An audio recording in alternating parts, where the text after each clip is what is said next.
Welcome to a deep dive into the world of organizational psychology. It's funny, we spend so much of our lives at work, but how much do we actually understand about what shapes those experiences? You know what I mean? Well, today we're going to try to decode some of that for you. And to help us, we'll be drawing insights from the classic textbook, Organizational Psychology, a Scientist-Practitioner Approach. Exactly. So imagine walking into a company. On the surface, it's all people at their desks and meetings happening, but underneath all that, there's this whole other world of psychological stuff going on. It influences everything from how people work together to whether they feel motivated or completely burnt out. And that's what organizational psychology is all about. It's the science of how people behave in organizations. And it's important to remember that even when we're talking about groups or companies, it all comes back to individual behavior.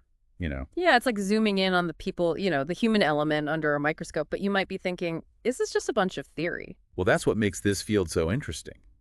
It uses what's called a Scientist-Practitioner Model, which basically means it's about applying scientific findings to real problems. So it's not just understanding why people do what they do at work. It's Yeah. about using that knowledge to make work better, more effective, more fulfilling. Exactly. And that's what should be exciting. For you listening to this, we'll be uncovering a bunch of practical insights that you can actually use in your own work life, whether you're leading a team or dealing with a difficult coworker or just trying to understand yourself a bit better. It can really help you figure out your own motivations and reactions, become more self-aware.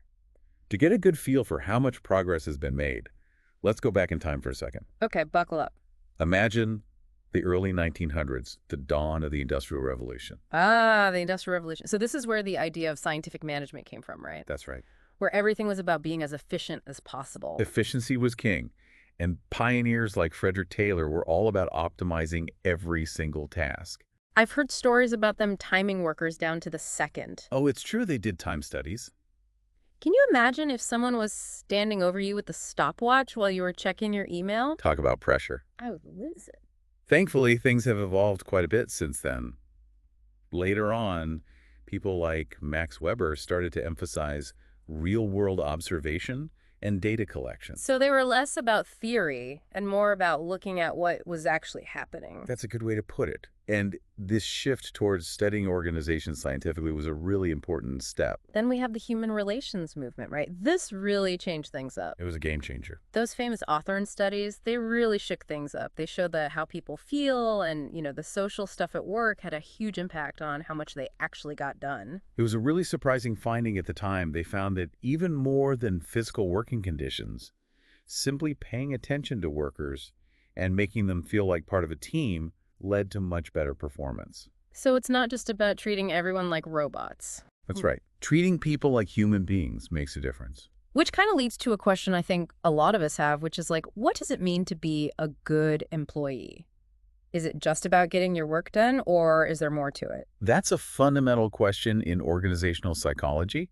And it turns out job performance is much more complicated than just ticking boxes. In fact, the textbook we're looking at talks about 8 different dimensions of job performance, right? That's right. 8 different dimensions. Some of them are pretty straightforward, like job-specific task proficiency. Basically, how well you do the actual tasks you're being paid for. Right, the basics. But then it gets a bit more interesting when you look at things like demonstrating effort, facilitating peer and team performance, or even supervision leadership. Those are important too, and it's not always obvious. I mean, think about it. You could have a coworker who is super efficient, but they're constantly making things difficult for the rest of the team or never helping others. Right, they could be a real pain to work with. They might be doing their own work really well, but are they really a good performer if they're bringing everyone else down? That's a great question, and it really makes you think about how we define good performance. It's about the big picture, isn't it? Okay. Okay, let's talk about a big one, motivation. Okay, let's do it. Why do we work hard? It's a simple question. Or not work hard for that matter? Is it all about the money? Well, money is definitely a factor, It's important. but there's a lot more to motivation than just cash. There's gotta be. For a long time, the focus was on fulfilling needs, like in Maslow's hierarchy of needs. Oh, Maslow. We all need to feel secure and like we belong. We want to feel good about ourselves, but those needs might look different depending on where you are in your career, what kind of company you work for. Exactly. You're right. And while those need-based theories aren't as popular as they used to be, they still highlight the importance of figuring out what drives people at work. Yeah, what makes them tick? More recently, theories like expectancy theory have focused on what goes on in people's minds. So it's less about having needs and more about how we think. Exactly, it's about our thought processes. Expectancy theory says we're motivated when we believe our effort will lead to good performance, that this will be rewarded, and that we actually care about those rewards. So like a chain reaction, if any part of that chain breaks down, our motivation goes out the window. That's a good way to picture it. It's like that feeling you get when you're working really hard, but you don't see any results or anyone seems to notice. You just feel like you're spinning your wheel. Totally demotivating. It is. So expectancy theory basically explains why that disconnect between effort and reward is so damaging.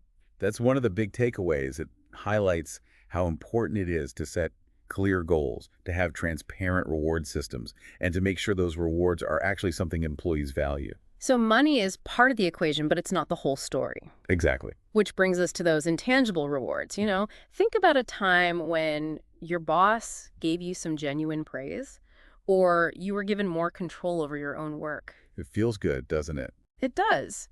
You feel valued, and it makes you want to do even better, doesn't it? It's powerful stuff. Those are examples of intangible rewards. They appeal to our need for recognition, for autonomy, and for a sense of purpose. And while more research is needed on these types of rewards, there's no doubt they can be incredibly effective. Sometimes even more so than tangible rewards. Yeah. It's like that warm, fuzzy feeling you get when you know your work is appreciated. That's a good feeling. Even if there isn't a bonus attached. Definitely. But what about when things aren't going so well? How do organizations handle employees who aren't meeting expectations? Well, that's where performance management comes in, specifically disciplinary procedures. So we're talking about when someone isn't doing their job properly or, behaving badly. Right. It's not like sending them to the principal's office or something, is it? Not quite, but organizations do have ways of dealing with things like absenteeism or accidents or even theft. Makes sense. And this is where understanding organizational psychology is so important. So it's not just about punishing people. Right. It's about figuring out why they're doing these things in the first place. Exactly. Sometimes it's about identifying obstacles that are preventing them from performing well. Like what kinds of obstacles? Well, could be unclear expectations, a lack of resources, or even just the person's skills not matching the job. You can't make bricks without straw, right? Exactly. You got it. If someone doesn't have what they need to succeed, you can't really blame them for not hitting their targets. That's a perfect analogy. It shows how important it is to look at the whole picture when someone is having performance issues. So it could be a lack of skill or a motivation problem or even something wrong with the organization itself. It could be any of those things. So you got to take a step back and figure out what's really going on. And that's where organizational psychology comes in. It gives you the tools to figure things out and find solutions that actually work. That's the idea. Okay, let's talk about leadership. I think we've all had bosses, some good, some not so good. What makes a good leader? Is there some secret formula? That's the million-dollar question, right? Leadership is one of the most studied topics in organizational behavior. But we still don't have all the answers, do we? Not even close. One thing we do know is that effective leadership depends a lot on the situation. So there's no one-size-fits-all approach. Not really. What works in one context might not work in another. Interesting. For example, Fiedler's contingency theory suggests that a leader's success depends on their leadership style and how favorable the situation is. Okay, hold on. How favorable the situation is. What does that even mean? It seems kind of vague. It basically comes down to three things: the relationship between the leader and the team members, how structured the tasks are, and how much authority the leader has. So if you've got a manager who gets along well with their team, has a very clear task to do, and has the power to make decisions and allocate resources, That would be a highly favorable situation. that's a good situation to be in. Right. And in those situations, a more task-oriented leader tends to be successful. Because they can just focus on getting things done right. Exactly. The foundation is already there. So what about the opposite situation? Well, imagine a situation where there's a lot of tension within the team, the task is unclear, and the leader doesn't have much authority. Oh, that sounds messy. That's a less favorable situation, and in those cases, a more relationship-oriented leader might be more effective. Because they can focus on building trust and getting everyone working together. Right. So it's all about choosing the right leadership style for the situation. Exactly. It's like a puzzle finding the right piece to fit in the right spot. Okay, I'm starting to get it. And there are other theories too, like path goal theory, which focuses on how leaders can motivate their followers by making the path to achieving goals clear. So it's about giving people a clear direction and helping them see how their work contributes to the bigger picture. Exactly. And if people feel lost or unsure how their work matters, it's much harder to get them excited and motivated. That makes a lot of sense. What other theories are there? Well, there's the Vroom-Yet-and-Yago model, which gives leaders a way to decide how much to involve their team members in decisions. Ah, the big question to delegate or not to delegate. Right, that's the one. This model takes things like the importance of the decision, how much time there is, and the expertise of the team members into account. So it helps leaders choose the best decision-making style for each situation. Exactly. It's all about being adaptable. So good leadership isn't just about having one style, it's about being able to adjust your approach based on what's happening around you. You got it. But leadership isn't just about style and approach. It's also about power and influence. How do leaders actually get people to do things? Yeah, how do they do that? Is it all about being the boss and giving orders? Well, it's more complicated than that. There are actually several different types of power, and some are more effective than others. Okay, break it down for me. Well, we could start with coercive power, which is basically power based on fear of punishment. So like the classic boss who threatens to fire you if you don't meet your targets. Exactly. Not a very inspiring style of leadership. Yeah, that's not going to create a very positive work environment. Definitely not. Huh. Then there's reward power, which is the power to give rewards like promotions, bonuses, or even just praise. Okay, that sounds better than being threatened all the time. Right. It's more appealing, but it can still feel a bit transactional. Like you're only doing things to get something in return. Exactly. So it doesn't really make people feel truly committed. Not necessarily. That's why legitimate power is often more effective. Legitimate power, what's that? It's the power that comes from your position in the organization. So because you're the boss, people have to listen to you. Well, it's more than just that. It's about having the authority to make requests and expect people to follow them. Because of your role within the structure of the organization. Exactly. Then you have expert power, which is the power that comes from your knowledge and skills. So if you're really good at what you do, people respect you and listen to you. That's the idea. If you're the go-to person for your area of expertise, people are more likely to trust your judgment. It's about earning respect through your competence. Exactly. And finally, we have referent power, which is the power of charisma and likability. Ah, so this is where personality comes in. It does. People follow you because they admire you and want to be like you. It's like the magnetic pull of a great leader. Exactly. And the best leaders are often able to use all of these types of power, depending on the situation and who they're leading. Okay, let's switch gears a bit and talk about something that can really make or break a workplace. Now, what's that? Organizational culture. Okay, organizational culture, it's like the personality of a company, right? That's a good way to put it. But how do you actually define something like that? That's the tricky part. It's not something you can easily measure. Right, you can't really put a number on it, can you? Not really. It's about the shared values, beliefs, and assumptions that shape how people behave in an organization. So it's not just about the written rules. Not just the rules. It's also about the unwritten rules, the things people just know. The vibe you get when you walk into a place. Exactly. It's about the things people do and don't do, the way they communicate, the stories they tell, even how they dress. So it's kind of everything. It's all part of the culture. But how do you measure something like that? Do you just ask people on a scale of 1 to 10, how would you rate the culture? You could do that, Yeah. but a lot of researchers prefer more in-depth methods. Like what? Well, one approach is called ethnographic observation, where they spend time in the organization watching how people interact, listening to the language they use, and observing the rituals and routines they have. So it's like being a cultural detective. That's a great way to think about it. You're looking for patterns and themes that tell you about the underlying values and beliefs that drive behavior. And it's important to remember that cultures aren't static. They're always changing and evolving. That makes sense. They're influenced by things like new leaders changing market conditions or even just new generations entering the workforce. Exactly. All of those things can have an impact. And sometimes those changes are intentional, like when a company tries to change its culture through some kind of organizational development program. Right. Sometimes they make a conscious effort to change things. So it's not just about changing the logo or the mission statement. Not just about the surface level stuff. It's about fundamentally changing how people work and interact. That sounds really challenging. It can be, those kinds of culture change initiatives are tough.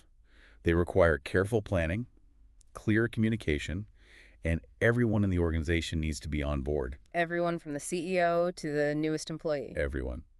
So what are some of the challenges companies face when they're trying to change their culture? Well, one of the biggest challenges is resistance to change. People get used to the way things are, even if it's not perfect. People don't like change. It's true. We crave stability and fear the unknown. That's Yeah. why it's so important to communicate clearly about why the change is happening, to involve employees in the process, and to address their concerns directly. So it's about building trust and making people feel like they're part of the change. Exactly. Another common challenge is a lack of alignment. If the culture change doesn't fit with the organization's strategy or leadership style, it's not going to work. Like trying to put a square peg in a round hole. That's a great way to put it. Huh. And finally, there's the issue of sustainability. How do you make sure the changes stick and become part of the organization's DNA? Right. It can't just be a one-time thing. But can't. It's about creating lasting change that influences every part of the workplace. That's a big challenge. It is, and it requires ongoing effort reinforcement and a commitment from leadership to make the new culture the normal way of doing things. Hmm. Now let's zoom out a bit and talk about organizational theory and design. Okay, so we're looking at the bigger picture now, how organizations are structured and how those choices affect everything that happens inside them. Exactly. We can think about organizations as systems with interconnected parts. Like a big machine. That's one way to think about it. Yeah. But we can also think about them as living organisms. Organisms, like they're alive. Well, not literally, but they're constantly adapting to their environment. The key is that it's not about creating a rigid structure.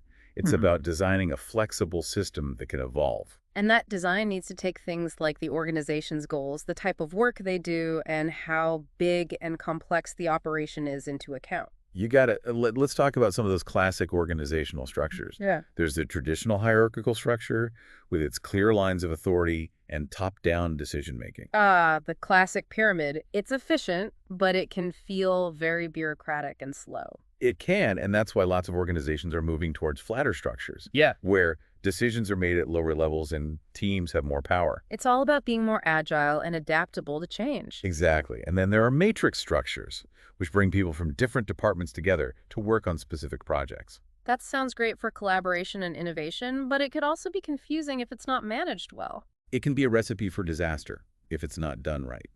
You need strong communication and clearly defined roles to avoid chaos. So choosing the right structure depends on what the organization is trying to achieve and the kind of work it does. Absolutely. And it's not just about structure. It's also about the systems and processes that are in place. Things like performance management, how people communicate, and reward systems. So everything needs to work together. It all needs to be aligned with the overall design of the organization.